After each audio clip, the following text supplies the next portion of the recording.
हरे कृष्ण दोस्तों, स्वागत है आपका धर्मलोक भारत में। आज हम श्रीमद् भागवत गीता के अध्याय 1 के श्लोक 19 के बारे में संदर्भ में बात करेंगे। सबसे पहले इस श्लोक के अनुवाद को समझ लेते हैं। सौभद्र के पुत्र महाबाहु अभिमन्यु जो बहुत पराक्रमी थे और भीम के पुत्र भीमसेन ने भी शंख बजाए। ये ना सब जो श्लोक अभी 14 से जो 19वें जो श्लोक चल रहे हैं उसमें संजय धृतराष्ट्र को बता रहा है कि किस किस ने शंख बजाए। तो हम अगर आपने आगे के श्लोक हमने जो संदर्भ में समझा है, अगर वो नहीं देखे तो आप देख सकते हैं जाके। बहुत ही अच्छी तरीके से आज के समय के साथ कंपेयर करके हमने बताया है। तो चलिए बिना देरी के इसको भी शुरू करते हैं। जैसे कि अनुवाद हमने बता दिया, अब बात करते हैं संदर्भ की तात्पर्य, जो आज की भाषा में हम इसको समझते हैं। यह श्लोक बताता है कि अभिमन्यु और भीमसेन दोनों जो पांडवों के योद्धा और अगली पीढ़ी के प्रतिनिधि थे, युद्ध के लिए पूरी तरह तैयार थे। वे न केवल शंख बजा रहे थे बल्कि अपनी ताकत और पराक्रम से भी युद्ध उतरने का साहस दिखा रहे थे। अभिमन्यु के बारे में जो हम बात करते हैं, उनको सौभद्रस महाबाहु भी कहा गया है। वो अर्जुन और सुभद्रा के पुत्र थे। उनकी वीरता और पराक्रम के लिए वह महान योद्धा कहे जाते हैं। महाबाहु का अर्थ है जिनकी बाहें विशाल और शक्ति से परिपूर्ण हो। अभिमन्यु का उदाहरण आज के समय में भी युवा ऊर्जा, साहस और अपने कर्तव्यों के प्रति समर्पण का प्रतीक है। उन्होंने छोटी उम्र में भी अपने कर्तव्य का निर्वाह किया और कठिन से कठिन परिस्थिति में भी अपने साहस को नहीं खोया। इससे हमने आज यही सीख मिलती है कि युवा पीढ़ी को साहस, समर्पण और निडरता से अपने कर्तव्यों को निभाना चाहिए, भले ही परिस्थितियां कितनी भी कठिन हो। अब बात करते हैं भीमसेन की। उनको भीमकर्मा भी कहा गया है। भीमसेन भीम के पुत्र भी युद्ध में बहुत ताकतवर और साहसी थे।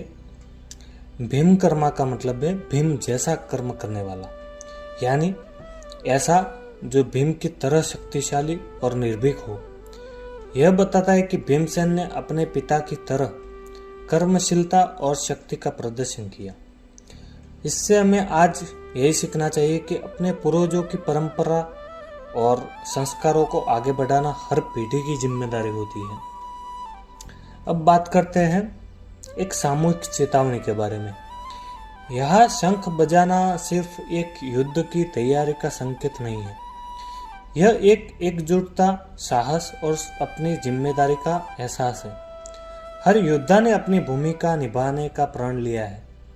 यह एक उदाहरण है कि जब समाज के सभी वर्ग और पीढ़ियां मिलकर खड़े हो तो बड़ा से बड़ा संकट भी पार किया जा सकता है।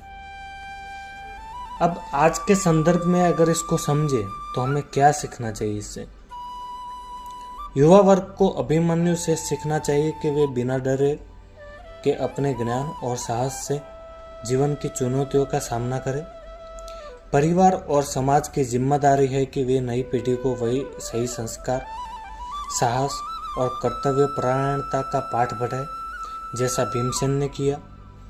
जब हर वर्ग और हर व्यक्ति अपने कर्तव्यों को समझता है और उसका पालन करता है तो समाज मजबूत बनता है। लास्ट में आखिरी बात करते हैं। इस श्लोक में दिखाया गया है कि न केवल वर्तमान योद्धा बल्कि आने वाली पीढ़ी भी धर्म और न्याय के लिए तैयार है। यह एक प्रेरणा है कि हर पीढ़ी को अपने अपने कर्तव्य और जिम्मेदारी का एहसास होना चाहिए। तो दोस्तों, ये था श्लोक 19वां अध्याय 1 का श्रीमद् भगवत गीता का। आपको इस श्लोक से क्या सीखने को मिला वो हमें कमेंट में बताइए और चैनल को सब्सक्राइब करिए, लाइक करिए और शेयर करिए अपने दोस्तों के साथ, क्योंकि हम ऐसा करने का प्रयास कर रहे हैं कि भगवत गीता के 700 श्लोक उसके संदर्भ पूरे डीप में समझाने का प्रयास कर रहे हैं, जो आज तक कहीं नहीं हुआ, आज तक हुआ ही नहीं, यूट्यूब पे भी और कहीं भी। और 700 श्लोक आपको अलग अलग, ऐसा नहीं कि एक पार्ट में हमने 2 श्लोक इकट्ठा ले लिए, 700 हम अलग समझाएंगे। तो हमें थोड़ा मोटिवेशन की ज़रूरत है और आप लोगों के साथ सहकार की भी ज़रूरत है। तो चैनल को सब्सक्राइब करिए, लाइक करिए और बने रहे हमारे साथ। अगले श्लोक हम 20वां श्लोक बताएंगे आपको। तब तक के लिए बने रहे। हरे कृष्ण, जय श्री कृष्ण।